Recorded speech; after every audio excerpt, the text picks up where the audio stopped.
Pajama bottoms. ×2. I'm about to say we're both matching. Yeah.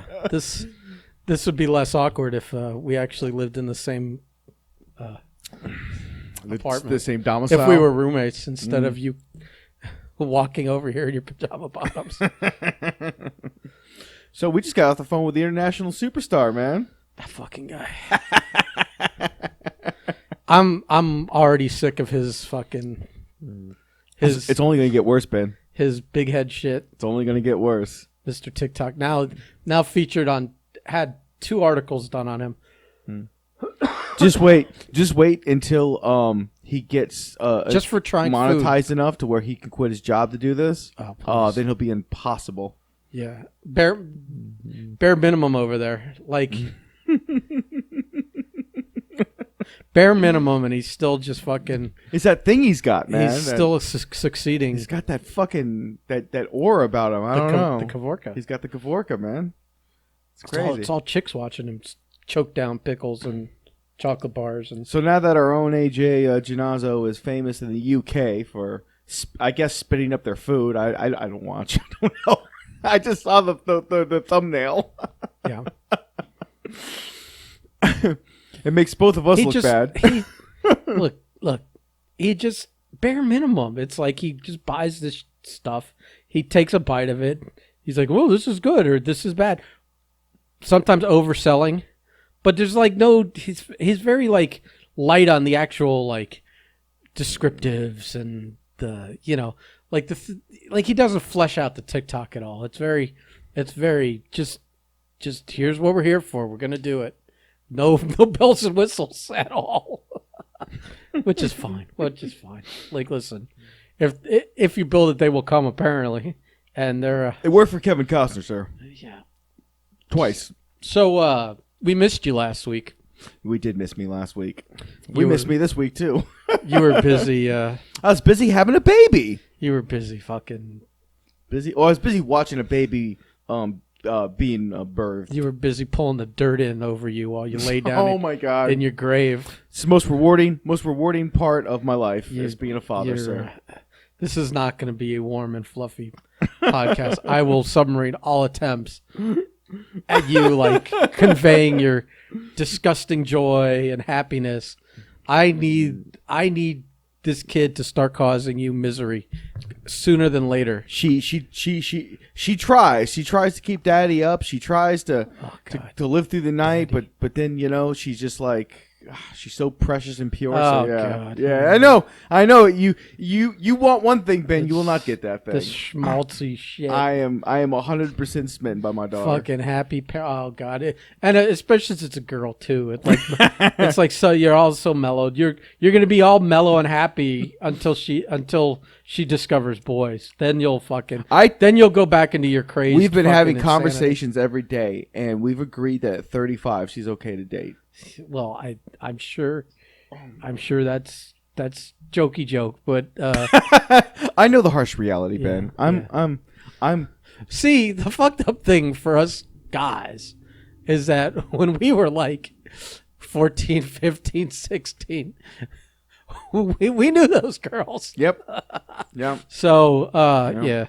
No, I'm living in delusion right now. You've got like a good couple of years. You got a few good years before you start living in ultimate, just abject terror and fear. I got a solid decade before it really starts to like to if hit. you had a boy, you could just be worried he's going to get someone pregnant. Yeah, precisely.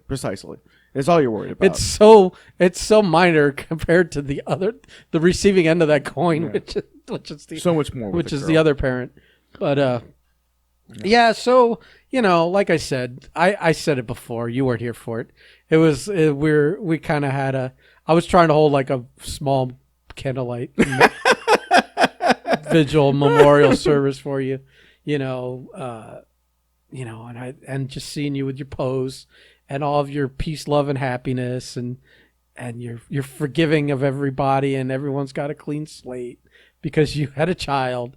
On this the day of my daughter's birth, right? No, well, on the day of my daughter's wedding, really. But it's just a little The wedding's the next thing, but that's that's it's- 35, 40 years away, so we're good. stomach churning. All this happiness. So to like kind of like, just kind of keep this on track.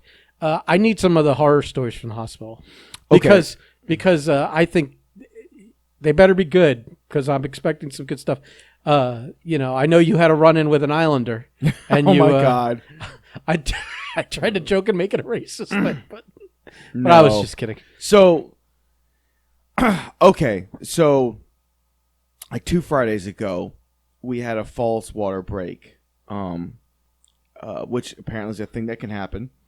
And we were in the hospital, and I thought, oh, this is it. Okay, this is earlier than thought. Ended up, we were in the hospital for like 2 hours, and they were like, nope, you got to go home. Your water didn't break. Okay, cool.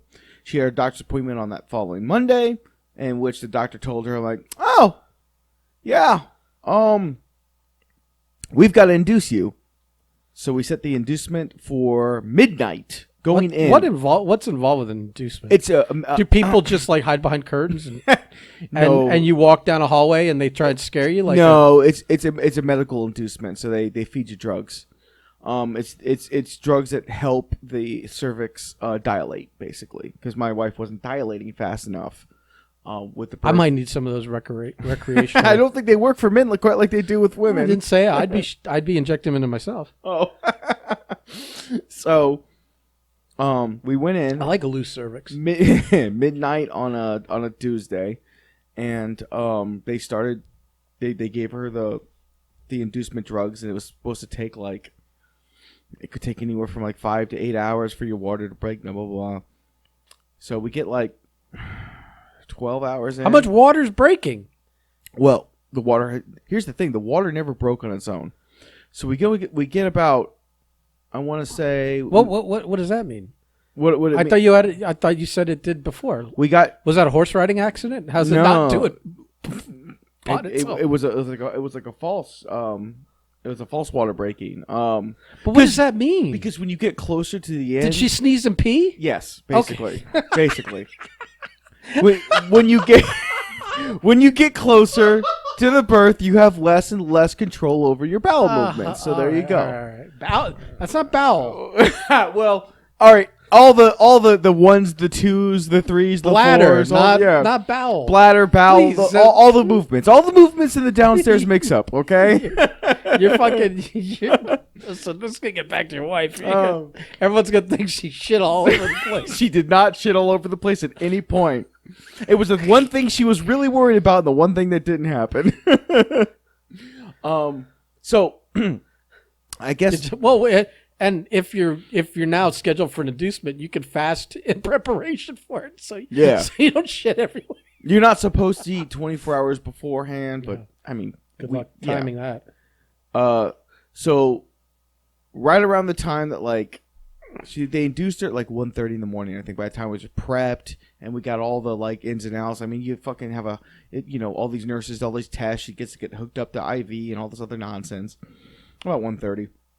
We get to like I think it was like 8:39 in the morning, and her doctor came in, and like, oh, you haven't really dilated, so she just reached in there and broke the water. There's like a tool they can use. You can just reach at the cervix and go boop and just break the water. Like a special tool, or yeah, do they just it's like a little hook. or it's like one of those like snakes you send down the fucking. No, it's not like a coat tub. hanger. It's not a coat hanger. None of that nonsense. No, but Just a little. It's just this little rod, little thing at the that end. power thing we used on climbing trains with the camera at the end So of it. she we didn't even know because she just goes in to do her check and she goes, oh yeah, you're not dilated. You're only dilated to like I think it was like 3 centimeters. And then Taya's like, I feel like this rush. She goes, yeah, I just broke your water. And we're both like, what? Like they're supposed to tell you, and she did, and she just did it. She goes, all right, we'll see what happens. Non-consensual. But what happened was when she broke her water, the contractions started getting really bad. So then they gave her an epidural. So that was... So you basically sleep through it. As best you can. That was at like 10:30, 11 in the afternoon the next day. And then 8 hours later, they went to check again. It was at the 22-hour mark where they came in, did one last check, and were like, all right, you need a C-section. Like, this baby's not going to be born vaginally. And please, we don't use that kind of rough language on this podcast. Oh my God. Somebody stop me. And they go, In the Vahim. I remember it was 7 p.m.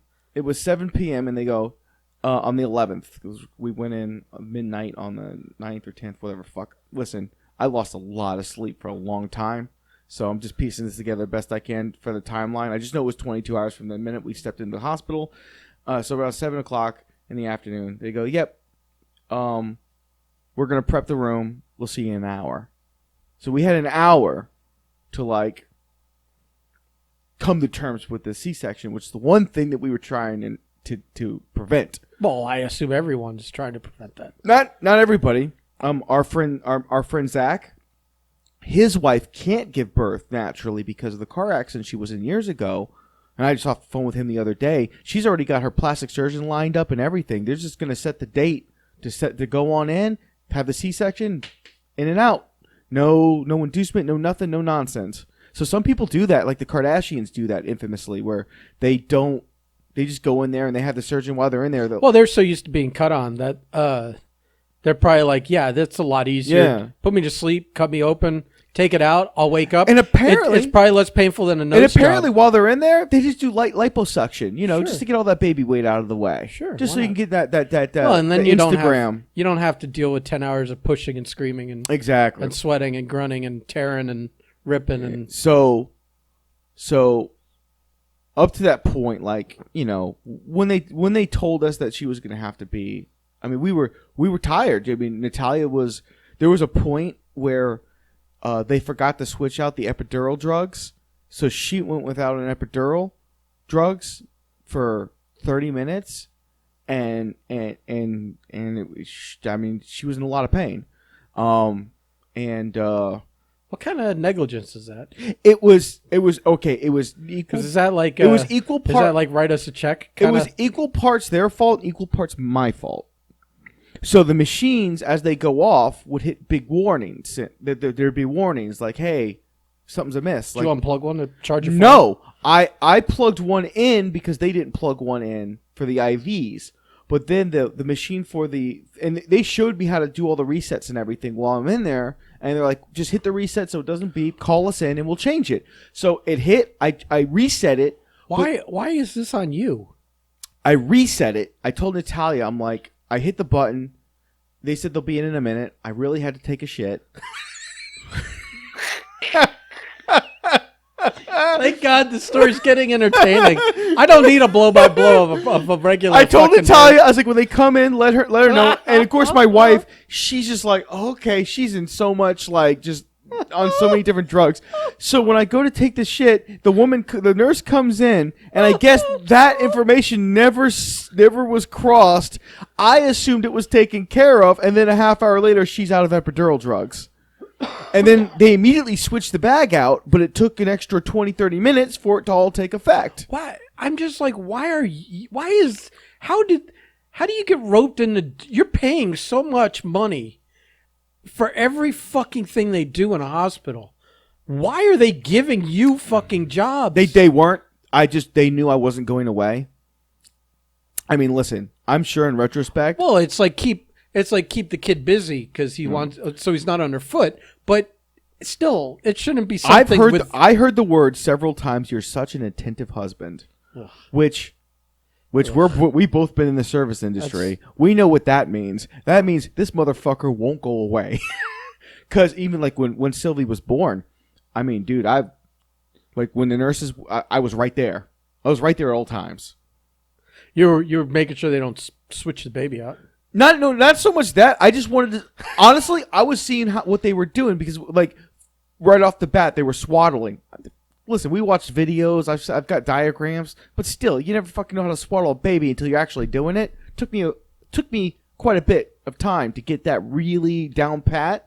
So I was like watching, I'm asking questions, and I'm. Is it funny? I'm from a generation where I don't think my parents even know what that fucking is. Probably not. Like I'm the oldest of 4, so Yeah. like I was changing diapers on the newborns for like the last one, and like Yeah. that was never a word And, used like- in my household. Like carrying newborns, feeding the newborns, change. I'm used to that because I've done that as well. So I'm fine with all that, but I never really swaddled one. I still don't know what that means. It's basically so in the It's like wrap them like a burrito or something. yes, like that? basically you wrap them like a burrito, like they are like in the womb, and it's comforting, and they go right to sleep.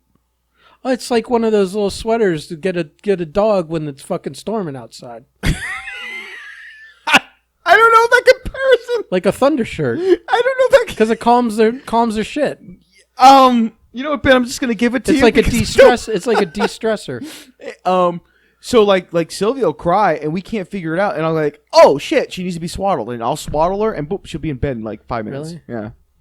So she's starting like she's almost 2 weeks old now, so she's starting to like get less comfortable being swaddled all the time, but it still works right now, and they say it works until they start to like roll over, when they start to move. Like now, all she does is just kick her legs and her arms and stuff, and that's all she can do. But she can't roll over or do anything yet. I can't pick as soon. This is a conversation you probably missed on the Furlough Files, but I can't. As soon as you start describing a baby on its back, wiggling its arms and legs, I pictured AJ getting his ass eaten by that girl. Jesus Because Christ. I was like, what position do you do? Does that happen on on hands and knees? Or I use the term change the baby position. God damn it, Ben.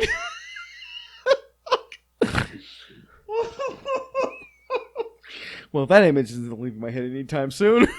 Right, there was I don't remember what it was. And I've Like, smoked like twice since she got born, so I can't. I'm not going to be able to get this out of my head. good. Good. Fuck. So you're annoying the shit out of everybody. I don't think I was, and most of them are very, very nice about it. Most of them understood. Well, they probably do like 2 or 3 births a day, One nurse, and they're just constantly dealing with. one nurse, legit. I heard her like leaving because the nurse station wasn't far from us, and one of the night nurses, like our second or third night nurse, Good night, nurse. they were saying they left her. They're just like, wow, I wish more fathers would actually be present for this kind of stuff. And it made me think about it. I mean, here's my wife. For the first 24 hours, she couldn't even hold Sylvie because of recovering from the C-section. We'll get right into that. But it's just like, man, like these women, what do you do if you're single and you have this baby? You can't even hold it. It's sitting there. Tough it out. I'm dude, man. It's having gone through it. I can't even imagine. I think my dad was not in the room for any of our births. I'm pretty sure he was just waiting because he can't handle that gross stuff. He doesn't even like when the steak's too rare. Seeing it's not blood, but Does he get like queasy? he can't look at it. Oh, man. wow. He don't want no part of it. Oh wow. I will say at this point, and we've only had to endure like one bad blowout, but it's just kind of like, all right, so you got to be cleaned. I mean, what are you gonna do? Oh, that kind of no. Yeah. Baby shit's a different story. Oh, okay. I'm talking about the birth, Oh. the screaming, the sweating, So let's get to the birth. all the fucking stuff shooting out everywhere, So let's get to the birth. including the baby. They give me this whole body paper onesie I gotta wear, and I gotta put boots on my shoes, which barely fit. Because they're like, oh, you've got big feet, and I'm like, you don't have big feet booties? Like, is everybody a size 8? Every doctor and orderly and nurse. Like, what? Yeah. You should have gone down to the truck and grabbed a pair of the contractor footies. Which I didn't have because I didn't have a job. Wow. Let's not say you don't have tools in your truck at all times. Well, it's my wife's car, so no. Oh, okay. Fine, whatever. Ruin So the story. they wheel Natalia in. They explain to us what's going to happen. Okay, we're going to wheel her in, prepare her. We're going to bring you in. We'll do the baby. You'll cut the cord. We're going to wheel you out. They break the glass on the floor. Everyone yells Mazel Tov. They throw you up on a chair. They go, you can take all the pictures you want, but you can't take any video. And I'm like, that's fine. I mean, I can't. In my head at the time, I'm like, I'll bring my camera, but how many pictures am I going to take? No video. Is that because they don't want to get a lawsuit when you I have- film something terrible? I have happen? no idea, but it didn't matter because we got in there and they have Natalia splayed out like Jesus. Her arms are tied down to the table, and I know why they do that because the procedure you're about to perform, you don't need the mother getting crazy halfway through. And she was on. I mean, by the end of it, they gave her straight ketamine to calm her down, and she said something about open doors and unicorns. Is all I've ever been able to get out of that story, because she doesn't remember any of it.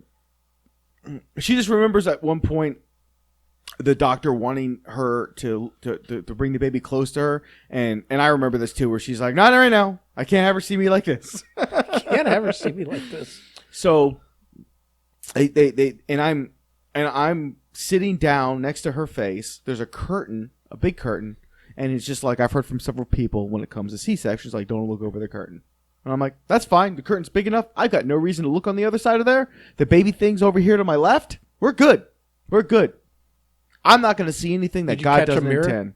No mirrors, no nothing. There's no way for me from where my current position is to see something I shouldn't see.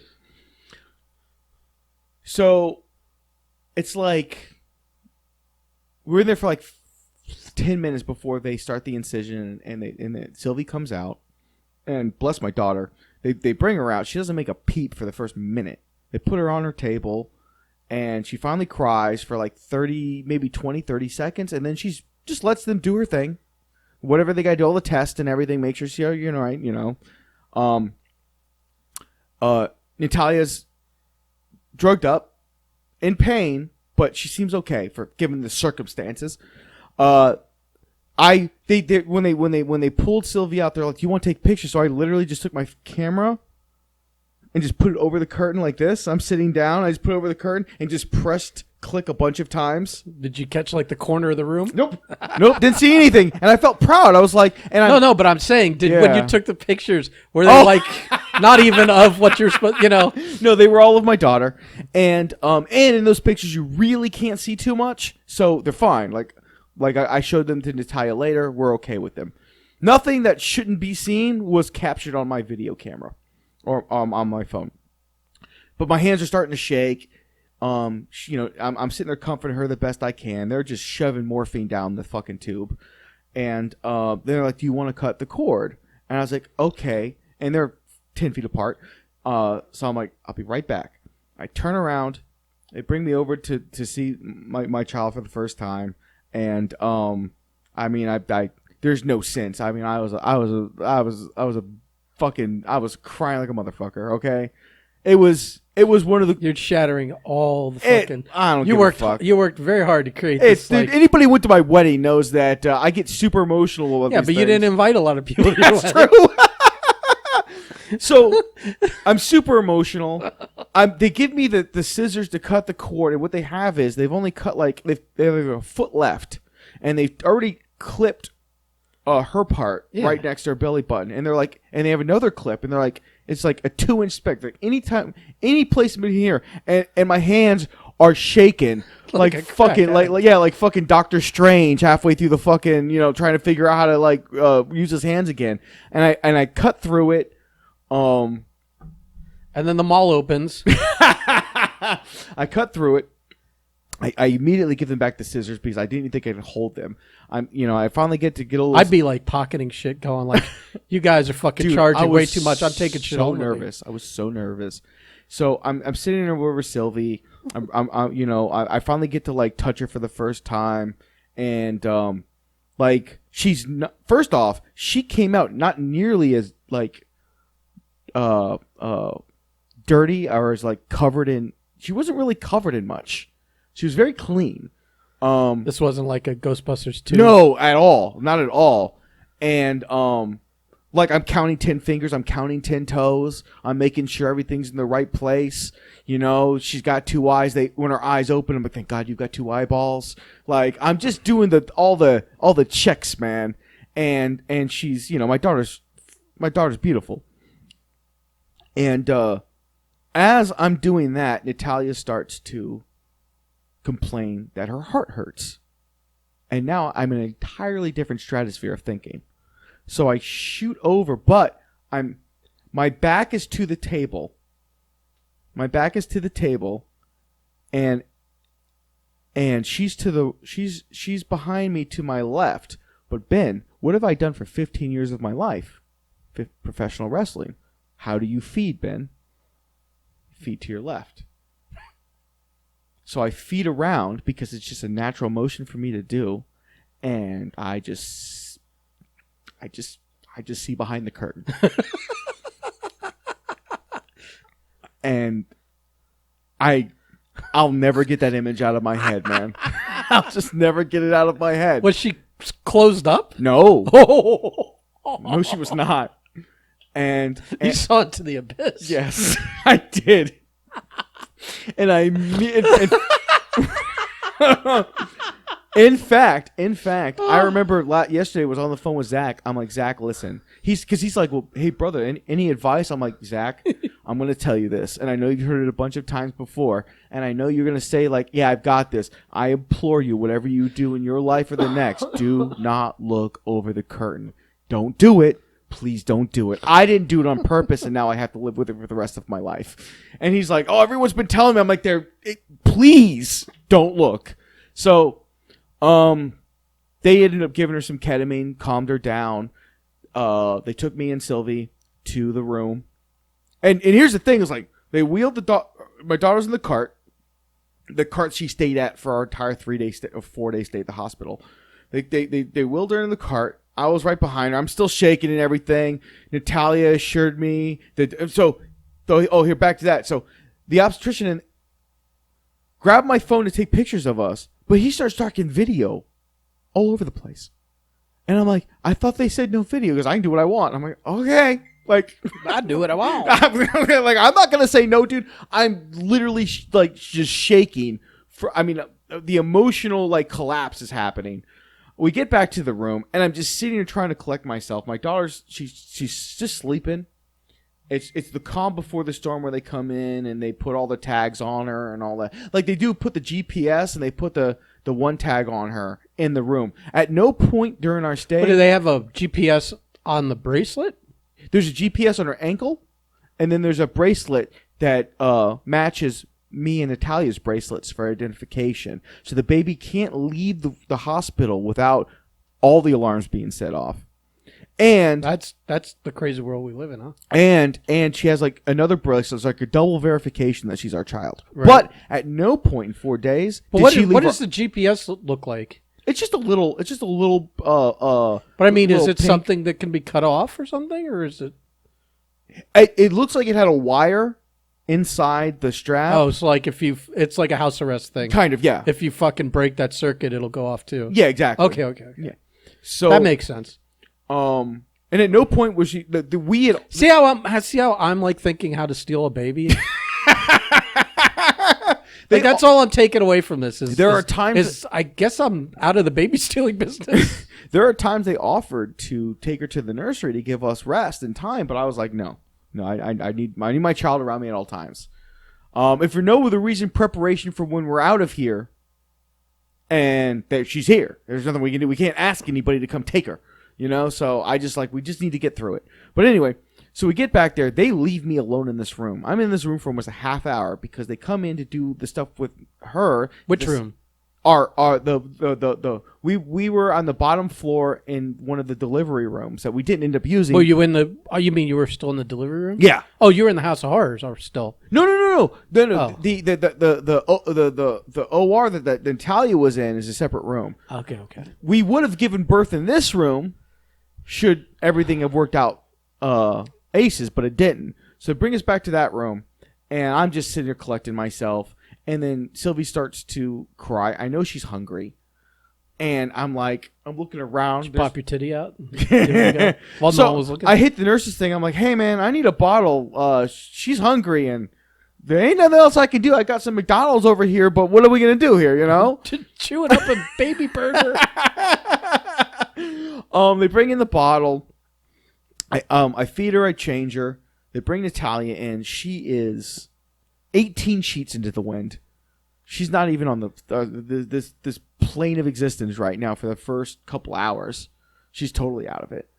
It was like 24 hours before. Were you a little mad because you hadn't smoked in like a month? Dude, Oh, I didn't even realize how long it had been since I smoked until probably we got settled in day 2 back at the house, and I realized like, oh, it's almost been it was a full week before I smoked again. And it was late at night. Sylvie was put down. I was down there filming some stuff for the planes, and I was just like, this feels like a safe time. And it felt great. It felt great because a lot of nerves were. Oh, I just figured out your gimmick for your fucking for your YouTube videos for your modeling. Oh, that's your my gimmick. hobby. I'm always high. You just flying high with Marco, and just like you rip that bong. Start your you start your video with ripping the bong. Yeah. Halfway through, you hit something else like your pen. A little bit further, you pop that edible. Yeah. So And by the end of the video, you've forgotten what you're talking about. we start with And then the plane. next one, you're like, apologize, but then the same thing happens all over again. We started off working on servos. We ended up talking about the Kennedy assassination. You don't understand. This is the gimmick. I might try it. This is the gimmick. I'm telling you. It's hard for me because Flying high with Marco. I when I go to Markham to fly, there's a lot of times I'm high. I fly better when I'm high. I'm less worried about shit. I could just go out there and have fun. And my flying styles, when you start putting You it's hit 30%, pretty crazy. 30% less trees when you're high. Which is ironic. Yeah. It doesn't sound right. I fly but so it much is. better when I'm high. Yeah. So they wheeled Natalia in, and like the first 24 hours was just, I'm worried about her. The baby, since it was born cesarean, she had all this liquid in her lungs. So every hour or so, she'd have coughing fits, and I had to get in there with like this little dauber and pull all this liquid out of her nose. And the nurses, I will say this about the plantation generals where we had the birth, and they were fantastic. It was one of the best experiences, and so glad that they were as courteous, professional, understanding as they were. Yes, we had a few issues, but even thinking back, I'm like, me kind of. No. Let's hear these issues. But me, you have to understand, like, whenever there was a nurse around her, I was right there. You described one where it sounded like I started picturing like the way the gorillas drag their kids around by the leg. Oh God! So listen, And I'm like, well, they mostly these medical are durable enough to withstand that. Yeah, these are all medical professionals, okay, and they deal with babies all day long. They probably see They know 20 different faces a week. they know that I think they know the real durability of a baby. Yes. Where a new parent is like, trust me, when your parent has on their 4th kid, Yeah, whatever. they're treating them the same way as these nurses are. Yeah. But that first kid, you're like thinking it's it's like brittle china, And I was worried because legitimately for the first 24, 48 hours, my daughter didn't cry unless she was hungry or she was unswaddled, being changed. Something was triggering her. Like even now, she really doesn't just cry,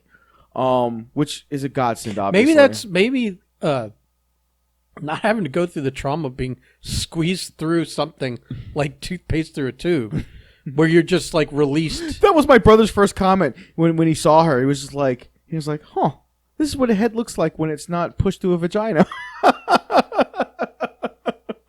I guess they're more cone-headed. Yeah.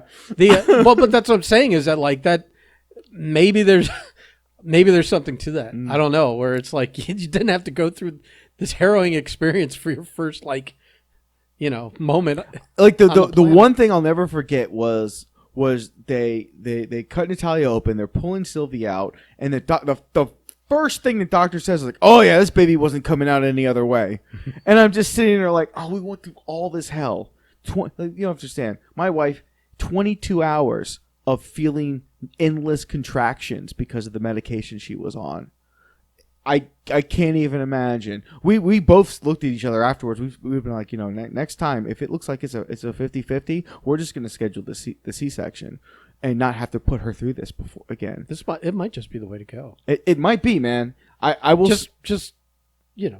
It's just, man. I had to see her go through so much unnecessary. Listen, if it's good enough for the Kardashians, yeah.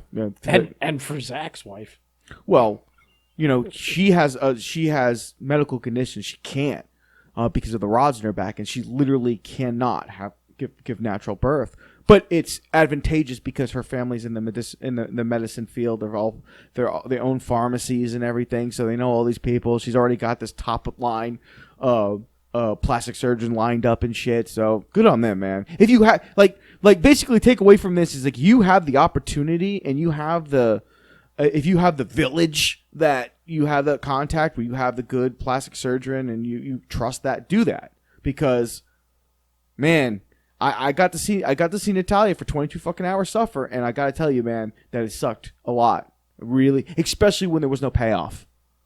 Oh, you get to suffer. Oh, we're going to take it out anyway. It felt so needless. It really did. But we wanted to try naturally. I guess it's a lesson learned. So, the next couple days are just Natalia recovering and just getting used to Sylvie. And, like I said, my daughter really doesn't cry or nothing, but the second night we were there, the night nurse, what was her name? Eureka. Her name was Eureka. And that's why I remember their name, because it's fucking Eureka. And listen, she was a fine nurse. She did her job fine. But there's two things that just... One, her bedside manner with my daughter. I understand they're around children constantly. And they just... At some point, you just... Especially in the middle of your shift, you're just going through the paces. And I get it. You're not hurting anybody. But man, the optics are bad. And two... And this is probably on me. She goes, she looks at the baby. She goes, "Oh, what a beautiful child." And I'm like, "Thank you." She goes, "Oh, I bet her grandparents can't wait to meet her." I'm like, "Oh, we can't wait to show her off to the world." And she goes, "Oh, well, when are you going to show her off to everybody?" I'm like, "Well, we're only showing her off to people that are vaccinated. We're until she gets, going. We made that choice." She goes, "Oh, then I guess I could never meet your child because I'm unvaccinated." And I just looked at Natalia. Natalia looks at me, and we're like, "Do we say something?" It's like this weird, like where we're at in society. It's like, you're our night nurse. I don't want heat, so I just let it go. It's like you causing problem before your food arrives. Exactly. So I'm like, you don't want to. I was like, you want to spit on your steak. I was like, I'm gonna let this go. In my mind, though, I'm like, probably should just not mention that some way. You don't have to say it. Yeah, that was completely volunteered information. Yeah, it really was.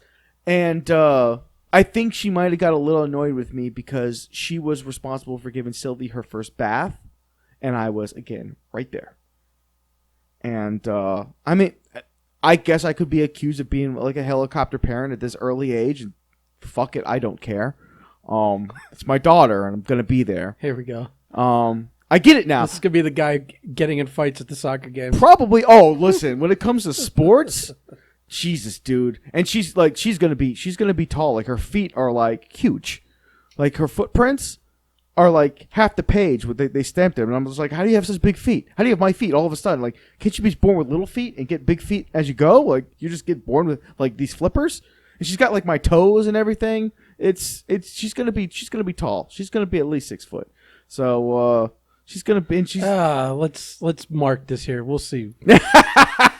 You just predicted your newborn is going to be 6 feet tall. Yeah. Jesus.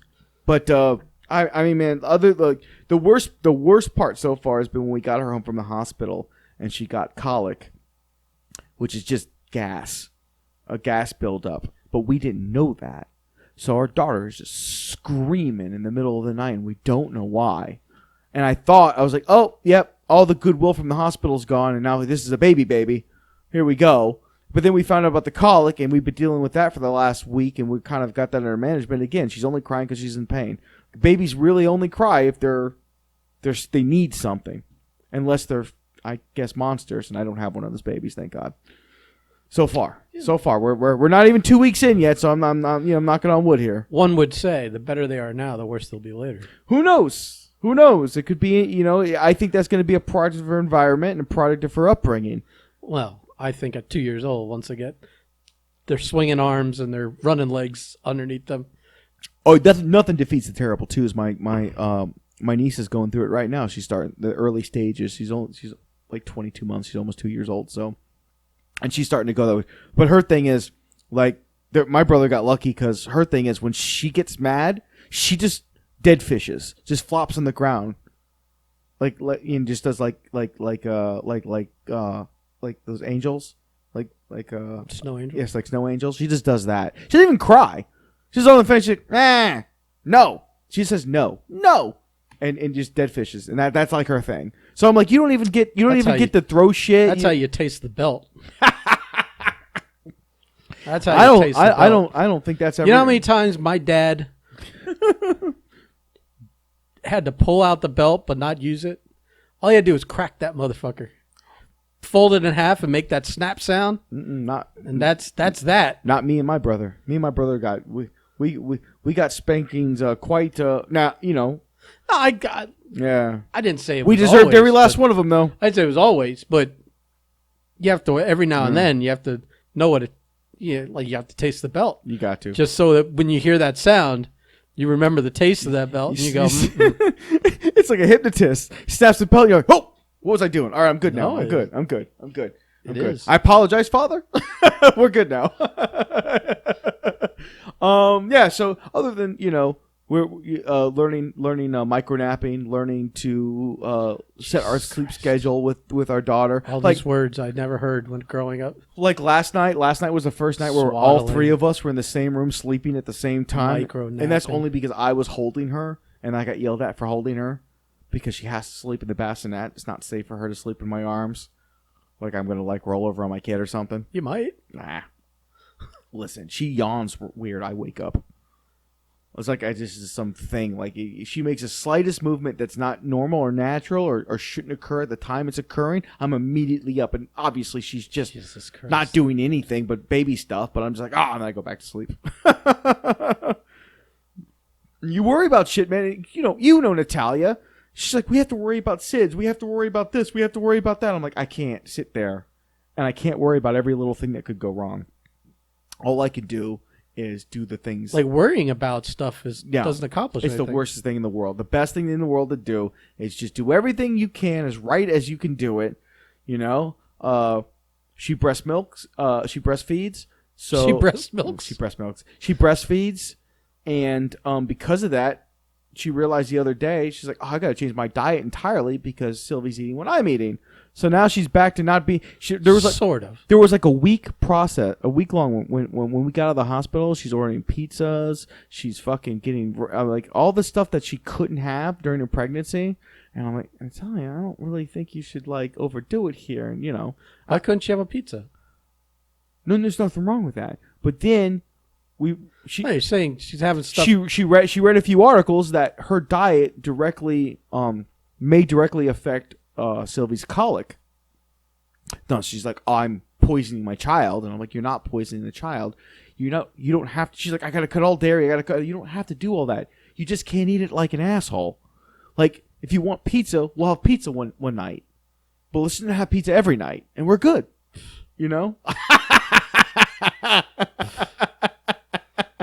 Are you still on your potato diet? I am not. I have literally been on the pizza every night diet, to be honest with you.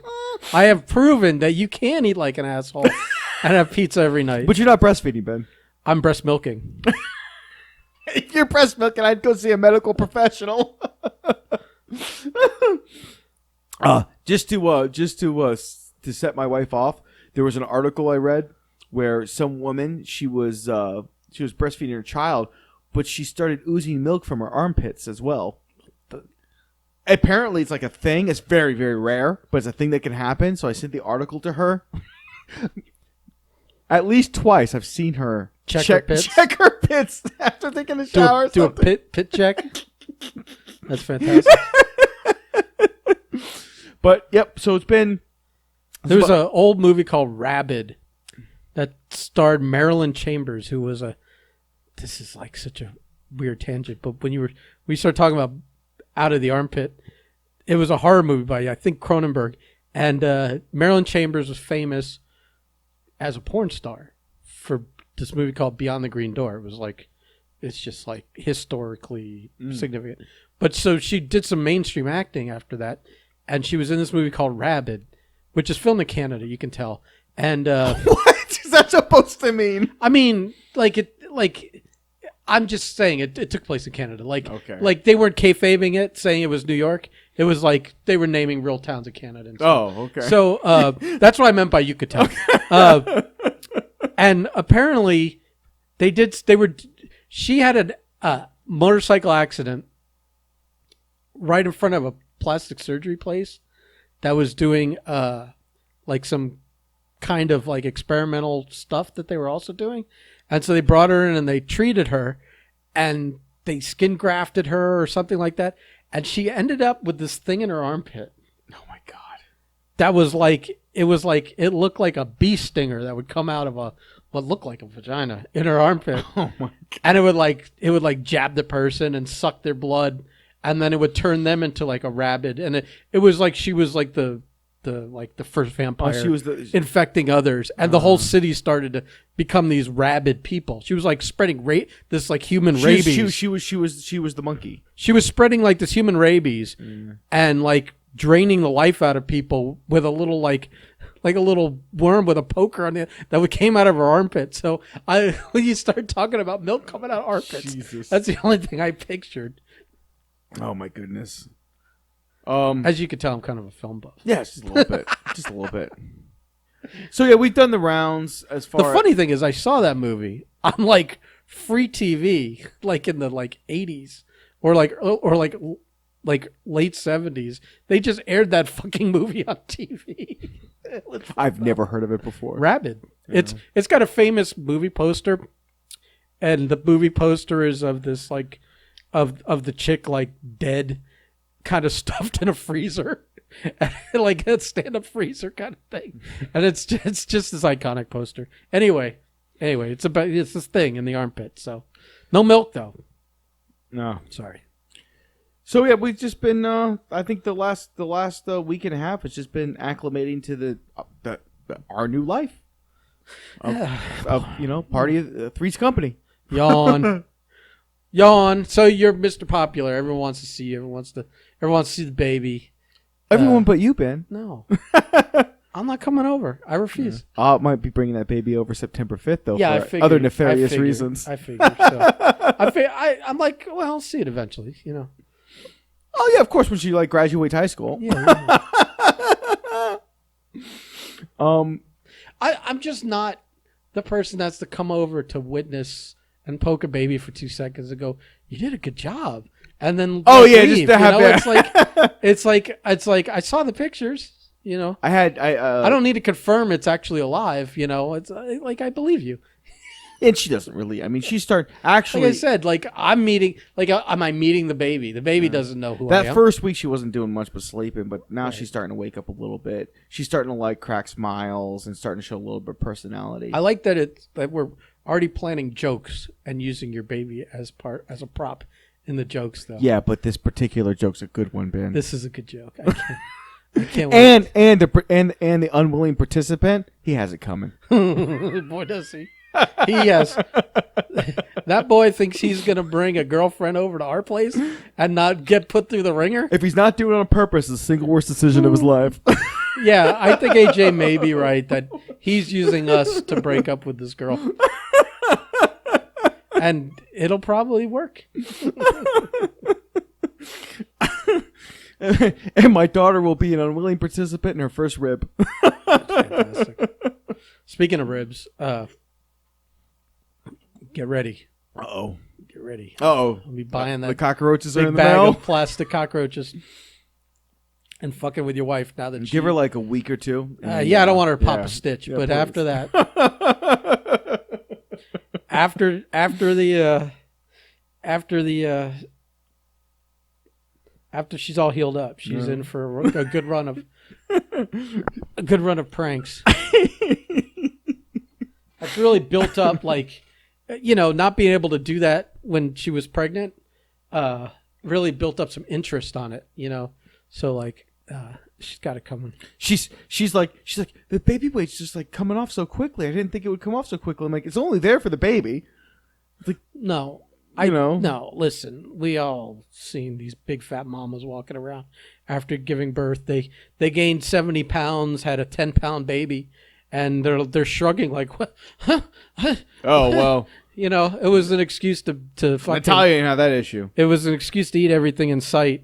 And then they never get back to normal. It's not even been 2 weeks. She already lost like 25 pounds. Yeah. So it's all water weight. That's all it is. Well... I told her it's like on some of them. I told her on like some of them maybe. Others, it was fucking canned hams and fucking whatever other crazy pregnancy stuff. I told her it's like taking creatine and not doing anything. Like just taking creatine and just drinking water for like 9 straight months. Yeah. You're not working out. You're not doing anything. You're just drinking creatine. She's just retaining all this shit. That's exactly what it's like. Except at the end of the creatine thing, you have nothing to gain from it except you're just now got fucking 90 pounds of water weight on you. At least you have a baby at the end of a pregnancy. Yeah. I guess you might have a baby of a different sort after doing that creatine, but it's probably in a tumor form, so I wouldn't recommend it. But that's it, man. And we came in, we did the one Nerdcast, and so I'm trying to get back in the every day. I try to do a little bit more to just get back. I have a job interview in a few days, maybe. So nothing like getting fired the week before your baby pops out, huh? I mean, not fired, but like the job dried up, huh? And they called me the other day and were telling me just like, well, we just want you to know that we really didn't want to have to do it. And if we can bring you back, we'll see. Maybe we'll have you like 1099 work. And I'm back in my mind, I'm like, bitch, I'm getting a job soon. Like I've turned down more work while having this job. I've turned down more work than I had while I was at the job. So like, it was just a matter of making phone calls. And I had A through F of where I wanted to land. So far, it looks like my A plan is working out. We'll see. It keeps me close to home. It keeps me doing what I'm doing, and I will like the people I'm working with, which is going to be Zach. So, Zach's getting your job, huh? So, which has been offered to me for months now, but I figured the company I was with deserved the opportunity because they gave me the opportunity, and that opportunity ended. So we move on. All right. We move on. At least it wasn't as dramatic and as fucking as our buddy Seth gave us. Oh yeah. Here, I'll say this though. So we went through this whole experience, and then we're like, I think day 2. I'm talking to one of my friends I know, and she's telling me about her C-section. And she goes, oh, well, that's a lot better than mine. I'm like, really? Because my wife starts complaining about her heart hurting, and I'm back and forth. There's a baby. I see some shit that I'll never get out of my head. Like, fuck all you horror movies, the Saw and all that movies. I saw the real shit. And she's like, well, when my daughter was born, the cord was wrapped around her neck. So when they were in the C-section, she flatlined for 5 minutes, and they had to bring her back. And then because of that, I flatlined for 5 minutes, and they had to bring me back.